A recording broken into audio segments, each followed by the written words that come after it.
and welcome to Tea Life with Tiffany. I am your host, Tiffany Denise. Thank you for joining me and my cadre of amazing friends as we sit and sip tea and talk everything from pop culture to tea culture. Tea life is what your life should be. Calm, cool, and collected, just like a cup of tea.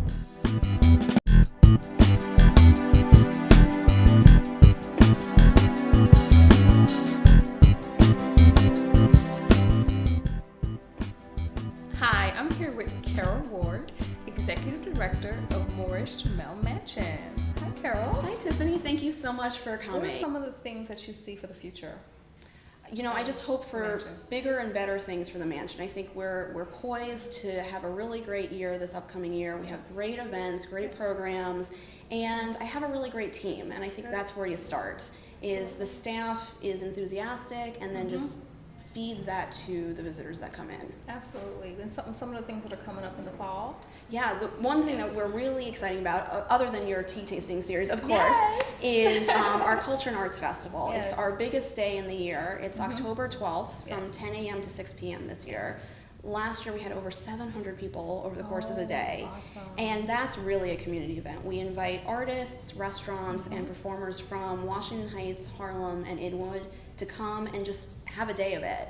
And the community is invited, it's completely free, and just to bring as many people to the grounds as possible. And so if someone was interested in being a part of it as a vendor, I suppose? Yeah, they can just call me. All the information is up on the website, which is just morrisjamel.org. They can find my name all over the website and contact me. We have your tea tasting series. Yes, it's going to be in October, November, and December. Exactly. So we're going to be doing some really exciting. I'm excited about that. I am very excited too. I mean, the history of tea is so tied to the history of the house through the Revolutionary War in the 19th century that it just makes perfect sense to have that as an event. That's one of the things that has drawn me into tea culture is the fact that I can literally kind of juxtapose historical events, and tea is right there. Right next to it, all the way through. Absolutely fascinating. Yeah, and the fun thing about doing it here is it's going to be in the room where we're sitting, the octagon drawing room where they'd have tea. Exactly. So, and that's a big selling point for people to come to these events is that you're going to actually have tea in the same room that George Washington had tea. Yeah. I mean, how can you beat that? You put it like that. Yeah. Hi, I'm here with my friend Mario Nicholas with Mario's Travels. Hi, Mario. Hey, Tiffany. So you do a lot of traveling. I try to. Okay. I do a little bit of traveling. Just a little bit. Just a little. And when you do travel, you make it a point to make sure you have a cup of tea or tea time or afternoon or high tea. Absolutely, everywhere I go. Yes. I can honestly say that everywhere I have been, I have taken time out to schedule either a high tea, afternoon tea, or just go somewhere special to sit down and just have a cup and take in the destination. Now, you know that there's also the misconception about afternoon and high tea. Have we ever had that conversation? I don't think we've had that conversation, but if we're thinking alike, like we have, you know, it's all old ladies in pretty frocks and hats and the pinky fingers raised, and I think that's how many years ago? You know? Well, the afternoon tea is the fancier one, but I think over time we've adopted high tea as being the fancier of the two. Yeah.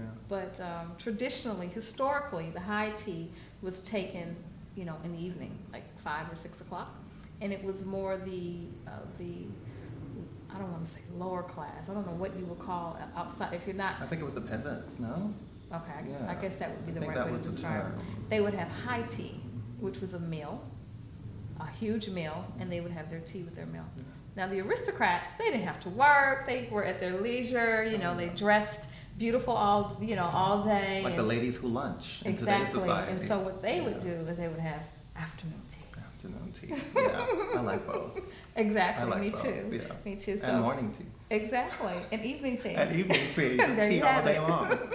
Tee it up. Tee it up. Yeah. So I want to talk about some of these places you've been in terms of your tea and the travel. So give me a story. We're gonna give me like first to Dubai. All right, let's go to Dubai. I have to take you there. Let's go right? there Because first. I've been once. I don't know if I'll ever make it back, but I was privileged enough to go.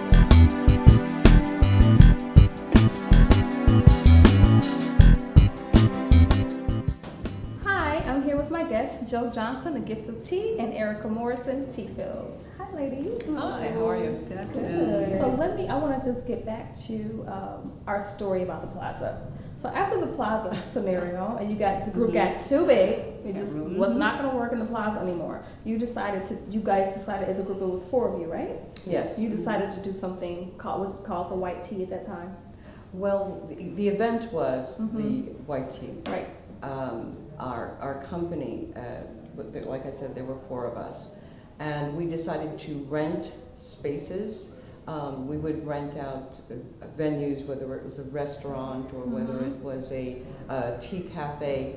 We would rent it out, and we would have all of our followers join us. And our biggest tea that we would do would be the white tea, the annual white tea. But every tea that we did, we would call a color. So sometimes we had a red tea and we had a blue tea. Nice. So to keep it interesting. Yes. And when we first started, we were doing about 4 main teas a year. So we would have one spring, summer, winter, fall. That's awesome. And then at some point you both decided to go in your particular directions as far as tea, but you knew it was tea that you wanted to do after your corporate jobs. You decided, tea was going to be the thing that I was going to do, and you decided that you wanted to open up a brick and mortar. Yeah. We were, during this whole period of when having teas, we also thought that, if you're going to have a tea networking group, you should be more educated about tea. Right. So we decided to attend the World Tea Expo in 2006. And there we were with all our material, thinking we were just going to this we'll go in and we'll find out a little bit about tea. And actually, it was a pretty serious, rigorous program. Yes. I think we were only the 2nd class in the United States to have taken that course. So we took level 1 and 2, and to really educate us more about tea. And by attending the World Tea Expo, each of us began to formulate, what do I want to do with this? Why do I like it? What do I want to give? And what do I want to take in? Yes. And one day at her house, we each decided, we said, okay, what are we doing with this? And one of us said, well, I'm just having fun and I like the networking part. And she said she said, I don't want brick and mortar. I was very emphatic Very adamant about that. And I said I did want a brick and mortar. Right. I thought I wanted, but Joe I knew was like, I didn't "You're want crazy, a girl." I didn't want grandma's tea room, but I Right. knew I wanted a brick and mortar. And that's where it started for me. And you did consulting, more consulting. Well, the reason why I didn't want a brick and mortar, because my dad had a store, and I knew what kind of concentration and focus and dedication. It was 24/7. Yes. And that was not something that I do tea 24/7, but the store part of it was not really where my passion lied. Right. So I got involved with all other things tea, which is what I do now, which is a tea consultant. Absolutely. And my passion does lie with giving and educating people about tea. Yes. As a executive director of sales and really stressed out, tea became my hobby. And I would like to have tea as my moment of calm. And it was always a place I wanted to share. And I understood that. I understood that a lot of times people try to find times during the day to work out. Right. Oh, I'm going to have time to give to myself. Yes. With tea, if you just take 5 minutes to have a cup of tea, you give yourself 5 minutes of calm. Absolutely. And that's what Tea Fields is about. Yes. It's about a moment of calm. It's about Absolutely. taking just that time to sit down and inhale and smell the aroma and drink, gulp, sip, whatever you need to do on a cup of Slurp. Slurp. Yeah. And I'm able to communicate that, a little bit, to my customers. And I know, and I think we were very good at doing that. Absolutely. Let's do that on that note. Let's take a sip of calm. Eric and I are always concerned because we Very givers. We're givers, number one, but we also, when we started tea, we knew that we had to be educated on tea, and Erica talked about that. We went to Specialty Tea Institute, we took the courses, we did our studying, and we passed the test, but that's another story. But so when we see people who are in our particular community that's doing tea, we want to go and give them support. In doing so, we found that there were some people who were out there that were giving misinformation about tea. Right. And that to me hurts. Yes. Because tea is not, for me, understanding tea and the beauty of tea is tea in its natural state. I don't need to add all sorts of additives and flavorings and a hodgepodge of things where it tastes like a Kool-Aid. So, I'm sorry. Hey, I'm with and you. I have nothing against Kool-Aid. Right. I have nothing against Kool-Aid, one of my husband's favorite drinks.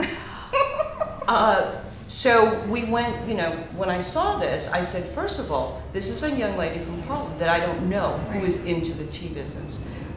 She's asking for volunteers, I can do that. If there is someone in my community doing tea, I need to know what they're doing and how they're doing it. Yes. I do not like misinformation about tea in my Right. community. Right. We work so hard to put out the right stuff. And I said, let me see what she's doing. I'm going to check her out. And this is a way I will volunteer and find out if she is on the up and up. There you go. Did I get it now? Yes. So That's my job. That's it.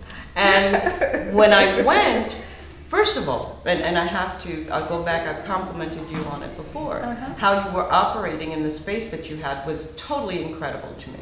Just totally incredible. And you were getting those cups of tea out in record pace in such a small environment, because although the pop-up was large, Yes. your kitchen area was Closet. it was smaller than a closet with 1 or 2 burners. And I was just amazed how you had everything so well organized that you were able to function with people who, you had it wasn't like it was your network that was coming to have tea. Right. It was individuals who just liked tea Right. that were coming to that environment. And you rocked it.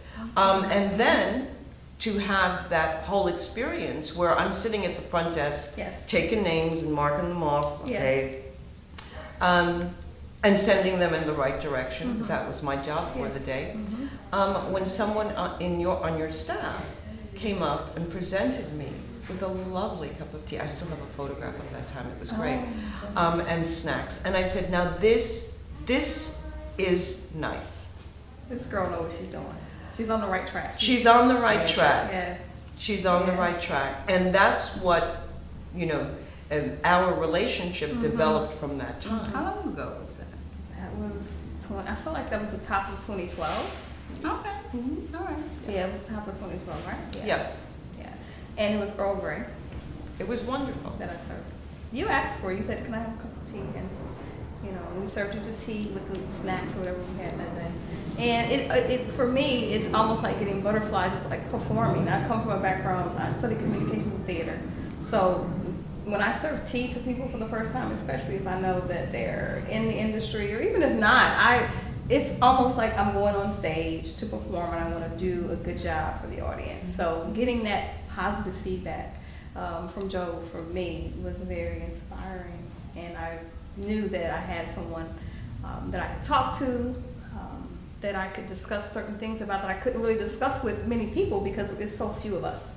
It's women of color. I mean, that's a whole other. That's a whole nother. That's a whole other conversation. conversation. But I think it's important that it's an industry that we've decided to go in. How do you think we as women of color in this particular industry that has usually been seen as, I guess, male-dominated, you would say that? Male-dominated, and not dominated by people that look like us? True. What do you think that the opportunities are? Because there are many. There are a host of opportunities, but I always have to remember that there are, even though here in the United States, there are a few of us, but the people who also pick the tea, Oh, absolutely. all over the world, whether we're talking about That's right. Africa, whether we're talking about India, those women, when they go out there those families, and pick Yeah, that tea whole every families, day. the tea. That also is a very important factor, and a lot of, when you look at the industry here, that whole concept sometimes gets missed. Yes, and that's crazy. I think that it's like, well, that if it's not for those individuals who are manning and managing those tea gardens or those tea farms and picking those leaves and processing them, then we wouldn't have this amazing beverage that we all adore. So I think that is an opportunity in terms of bringing more attention to the whole process, Yeah. and from crop to cup, how it happens. Absolutely, But and I think Erica I'm sorry, Go ahead. Erica can tell you, getting that from the leaf to the cup, because she did the processing, it's not easy. It's not easy. We were recently at World Tea Expo. You've mentioned that a couple of times. It happens every year. I'm not sure which year we're in now. Is it the 10th year or? I'm not sure. Yeah, but it was my first time. I'm a newbie. Yes. And you guys have embraced me so well. Thank you. I really appreciate it.